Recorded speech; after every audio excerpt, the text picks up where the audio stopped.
এটা হলো chicken shashlik.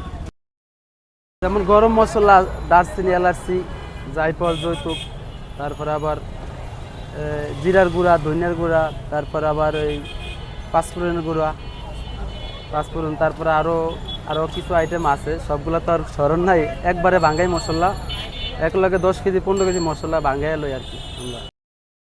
এই সাসলিক 50 টাকা, 5 পিস 7 পিস 8 পিসও থাকে। এখানে আছে চিকেন চাপ বার্গার। চিকেন চাপ বার্গারটা হলো যে 50 টাকা। ওটা হলো যে চিকেন কিমা রোল, কিমা রোলটা 30 টাকা। ওটা হলো চিকেন শিক, ওটা হলো 30 টাকা। ওটা হলো মেয়োনিজ, ওটা আমরা হাতে বানাই।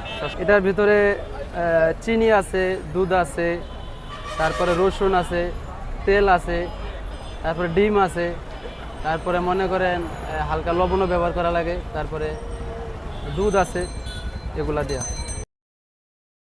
এখানে আসলে আমি তো আছি প্রায় মানে 5-7 বছর ধরে এই জায়গায় আছি, কিন্তু এই দোকানের বয়স প্রায় 15-16 বছর ধরে।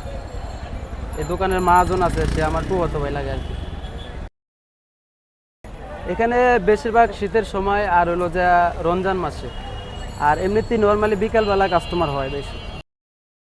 এখানে সব কিছু নতুন করতে গেলে তো প্রায় 50-60 হাজার টাকা তো লাগবে। সব কিছু একবারে নতুন সব কিছু করতে গেলে, দোকান টোকান বানানো লাগে, 50-60 হাজার টাকা লাগে। মুরগি কিনা লাগে, তারপরে মশলা তো একবারে ভাঙাই, মুরগি কিনা লাগে, তারপরে বেসন, ময়দা, তারপরে যে সালাতের জন্য সালাতের কিছু আইটেম, এগুলা একবারে প্রতিদিন কিনা লাগে। এগুলো সব সহই মানে পুরো দোকানটা কমপ্লিট করতে গেলে 50-60 হাজার টাকা লাগে আর কি, মানে নতুন অবস্থায়। সবসময় লাগে না, একবারে লাগে আর কি। এখানে মনে করেন বেশিরভাগ হলো এই যে ইন্ডিয়ানের, তারপরে মনে করেন এই এলাকার বেশি আর কি। দূর প্রান্তের মানুষও আসলেও দেখা গেছে তারা সপ্তাহে একদিন আসে, কিন্তু এদিকে আশেপাশের মানুষগুলো বেশি খায়, তাদের খাবারটা অনেক পছন্দ, ভালো লাগে। হ্যাঁ, এখানে কাজ করে মজা আছে বলতে, অনেক কাস্টমারই পরিচিত হয়ে গেছে, আসে সব সময়, খায়, টেস্ট পায়, ভালো পায়, তার জন্য আসে। এই জন্য আমার কাছে ভালো লাগে, কারণ রেগুলার কাস্টমারই বেশিরভাগ, মানে পারমেট যখন আজকে খাইছে সে আবার আসছে, মজা পায়, ভালো পায়, আসে, ভালো লাগে। এই সে যদি আগে বুঝতে হবে জিনিসটা, যদি না বুঝা দেয় তাহলে সে লস খাইব, আর যদি বুঝা দেয় তাহলে আর লস খাইব না।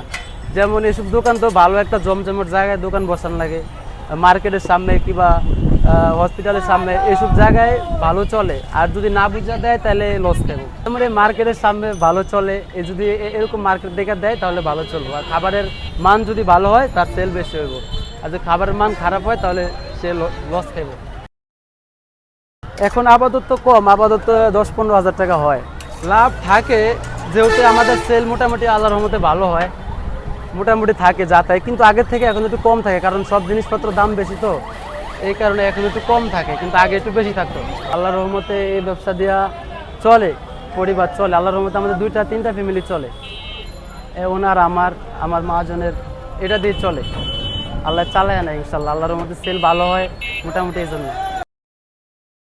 এটা হলো সকাল 11টা থেকে রাত 11টা পর্যন্ত। হ্যাঁ, শুধু মঙ্গলবারে বন্ধ থাকে, সপ্তাহে একদিন বন্ধ। আপনার ঢাকা কলেজের পাশে প্রথম 1 নম্বর গেট, সন্ধিমা সুপার মার্কেটের সামনে 1 নম্বর গেট।